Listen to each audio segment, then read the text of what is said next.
and take the most violent members of that gang off the streets. I don't expect to see these individuals out on the street the next day wearing a bracelet. 31 members and associates of Dorchester-based NOB street gang are now facing federal charges.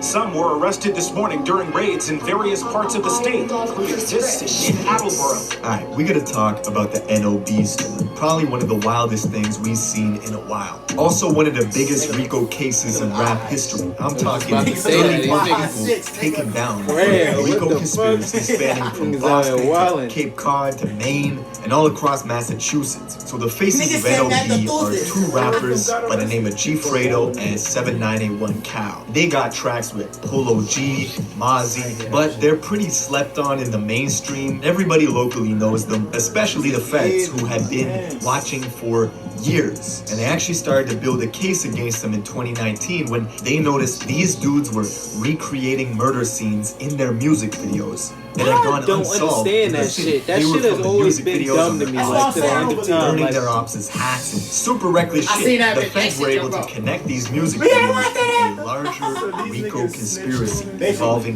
murder, that's what they do to themselves. A lot of niggas don't understand. Dry snitching is snitching. Don't give a fuck what you say. In fact, a couple of them were wearing GPS bracelets while committing their alleged.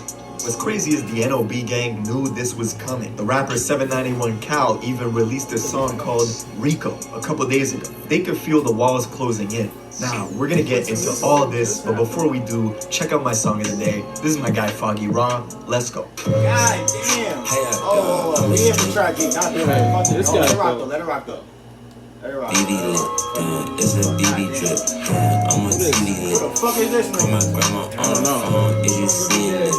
Song of the day. I was gonna go to bed and just be like this, but I'm being Fuck this nigga. Alright, in order to understand this story, we gotta go to one hood in particular in Boston called Dorchester. And this is the home of the NOB gang. Now, NOB stands for the three streets that they rep: Norton, Olney, and Berry Street. And they've had this huge beef with two blocks that are literally 5 minutes away from them in both directions. Holmes Avenue to the south and Camross Street to the east. Now what's crazy is most, if not all, of the members I can't even say that, like, you feel me? That's regular shit, right? Like, nigga, we done had beef with the niggas 3 blocks, right? Have the highest I was about to say that, 3 blocks outside Cape Verde in the world, because a lot of folks from Cape Verde migrated to Massachusetts to take part in the whaling industry, where they would go off to the sea hunting for whales for their oil, meat, whalebone, which that was big business till the 1920s. Then the industry died out.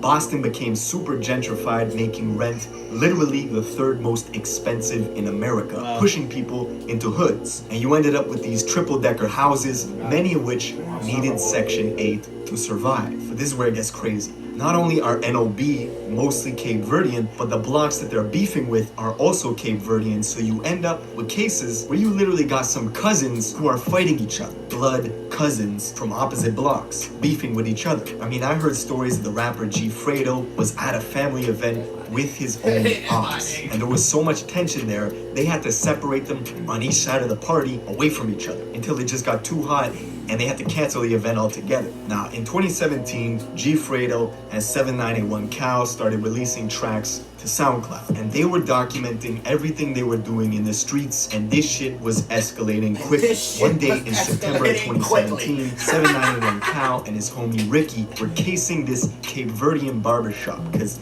they had seen one of their ops from Camross Street go in there for a shape-up. Now, his name was Bunzo, and the NOB gang were notorious for using these scooters to do hits, because scooters are super mobile, you can get in and out of places that cars can't get into. So Bunzo went into the barbershop, and 791 Cal pulled up on a scooter, following him into the barber's, and allegedly unloaded 30 rounds, killing him on the spot. Cal got back on the scooter and dipped. The only problem for them was, at the time, his homie Ricky, who was get the fuck out of here, was court-ordered to wear a GPS monitor, which gave the Boston PD the GPS info of him driving past the barbershop multiple times and before did a hit Bunzo was murdered. with so his the police got all that GPS data to prove that he's doing reconnaissance. Niggas don't be doing shit like that. You feel me? It wasn't enough evidence.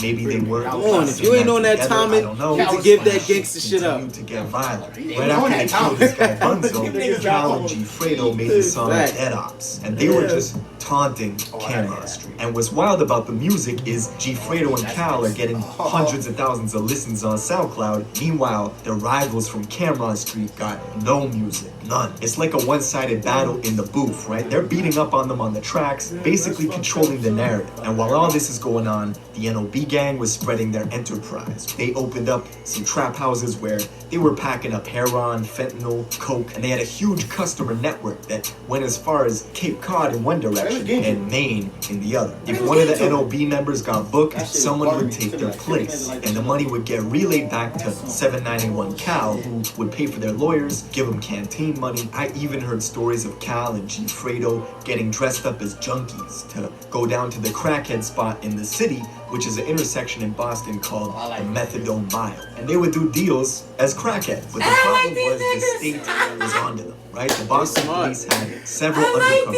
officers playing the role of addicts who went to go make purchases off NOB members who were dealing. They had transaction records through text and phone, and they started to build up some evidence of the drug trafficking that NOB was doing. But even the state didn't know the scope of things. They might have made a couple of petty drug arrests here and there, but NOB kept expanding their operations. One night in February of 2018, G Fredo and one of his shooters pulled up to Cameron Street in a Chrysler Pacifica. They were doing a drill. They saw one of their rivals, whose name was John Collin, chilling in front of his house. So they doubled back a second time and pulled the car in slowly. G Fredo and his boy went stealth mode through an alley that was adjacent to John's house, and once they saw him, they started shooting. Once they dropped him, they made it back to the Chrysler and dipped. And a woman rushed over to John to see if he was okay, and as he was bleeding out, he pointed to the Chrysler and said, "That was G Fredo," and he bled out and died. Less than 6 weeks after that murder, G Fredo put out the song They Don't Know, where he basically recreates the murder scene of John Collin in his music video. Now, something about Fredo was he was known as the small dude with the itchy trigger. He would often head over to Cameron Street just looking. Those be those niggas like us. What's up? Niggas like us. OGs from the block that would see him coming and start running, which, I mean, I would too. Bullets don't discriminate with your age. You could be 19 and small with a gun, I'm running. And the rumors on the internet is that Fredo has at least 5 bodies, including his childhood friend who went by the name of Smoke, who he actually shouts out on the song called What Happened. I think the lyrics go, trying to do a kid like who? Trying to do him like Smoke. This was allegedly one of his close friends who, I guess he had to do him like that. Now, as G Fredo is racking up kills, his music is also doing really well, especially in the city. And he and 791 Cal started to call their rap collective HSM, which stood for Headshot Mafia. Basically, you couldn't join unless you got a body. Now, as the music was picking up speed, the Boston police were starting to tap in a little more. They actually set up surveillance at NOB territories and Cameron Street territories just to try and reduce the killings. In March of 2018, less than 2 months after the murder of John Collin, investigators were conducting surveillance near G Fredo's place. They saw Fredo get picked up in a rented SUV, driving towards a residential neighborhood associated with Cameron Street. And the only reason for NOB members to be driving to that area was clearly they were looking to do drills, right? But they noticed they were being tailed by police. So they started to drive and swerve in a way to get them off their trail. This led to a high-speed chase where Fredo was in the back seat and tossed the guns out the window of the SUV somewhere on the highway, dipping in and out of traffic until eventually the cops pulled him over and arrested everybody. Now, a couple people got booked, but nothing too serious. And it wasn't until the summer of 2019 where the Boston police said, listen, this is getting out of control. We need bigger guns. So they called in the feds to assist in the investigation. Now, in July of 2019, a kid was headshot by an NOB member. And 2 days after he died, Fredo released the video for the song Die Home. Life is good. That's a fact. on these niggas. They knew everything. They knew everything. They was. This pussy I'm slamming gon' leave that stuck me sticked up. Now, he was violating with this one. He was setting their ops' clothes on fire, simulating executions of Holmes gang members, and he filmed it right on their block, right? It was super disrespectful. All while this is going on, the feds were monitoring this shit like it was The Wire. They intercepted calls between NOB members that was coded language. They were talking about eating fish, which was coded language for take out anyone you thought was Cameron Street. I'll read a bit of the transcript, right? Check this out. Even if I'm out fishing and I got my hook in the water, I'm not gonna catch that fish because I don't know what these fishes look like, bro. Now the dude on the other line goes, any fish is food. We live in the ocean. Even if you think it's friendly, you eat that fish. Just some demonic shit, right? While all this is going on, G Fredo and Cal are blowing up on SoundCloud, right? They did a music video with Polo G that summer. They did one with Mozzie in October of 2019. Now, the kid who was headshot in July of 2019, he actually had a twin brother who tried to leave Cameron Street and he tried to escape detention with NOB. They caught up to him all the way out in the suburbs of Boston, like 45 minutes away. And they did that in February of 2020. So you don't escape this. This was kind of the last one. The feds have been building and building this case since summer of 2019. And the reason the feds were brought in was to establish what's called RICO charges. Now, you probably heard of that maybe from the Treyway case with 6ix9ine where they got RICO charges. Basically, before the RICO Act was signed into law, I think by President Reagan, it was virtually impossible to prosecute the high-level mafia dons or the leaders of the gangs, right? Because they rarely ever had direct paper trail or direct evidence of them committing the crimes. It was always enforcers. So the RICO Act let the government charge everybody as a criminal organization responsible for the individual actions people inside that gang took. So if somebody commits a murder for the express purpose of moving up in the gang and elevating the criminal enterprise, everybody can be responsible for it under RICO charges. So a couple weeks ago, the feds came in, they did a huge raid in a bunch of different boroughs of Massachusetts. They swooped in and they took down 31 members of the NOB gang, including G Fredo and 791 Cal. And as I said, literally a couple days ago, 791 Cal released a music video for his song Rico, right? Because they knew this was coming. And looking at the indictments, they have people on bank fraud, they got people on pimping rings, they got, of course, the drug trafficking stuff from the trap houses where they were, distributing fentanyl. Of course, they got the murder charges, attempt murder charges. Reading the indictments is pretty solid. We're gonna have to wait and see what happens. But when the feds come, they don't play. I think the conviction rate is 95%. So if you're a fan of 791 Cal and G Fredo, I gotta admit, their music is fire. But they're not coming home. God damn, why he ended like that? That niggas later. They ain't coming home. They not coming home. Sorry. Oh man, that's tough. Boy. Wasn't even sorry. That's tough. Facts. I don't know, man. I think they ain't coming home, man. Nah, they ain't coming home.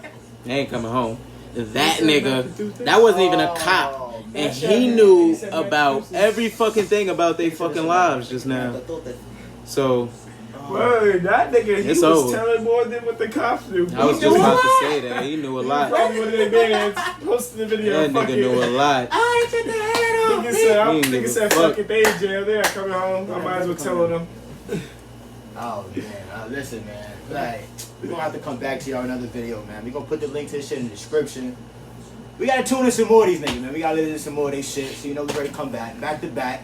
Facts. Tune in next time. Everybody like, comment, subscribe, hit that notification button, ding, and we out this bitch. Oh, wrong way. I thought it was that way.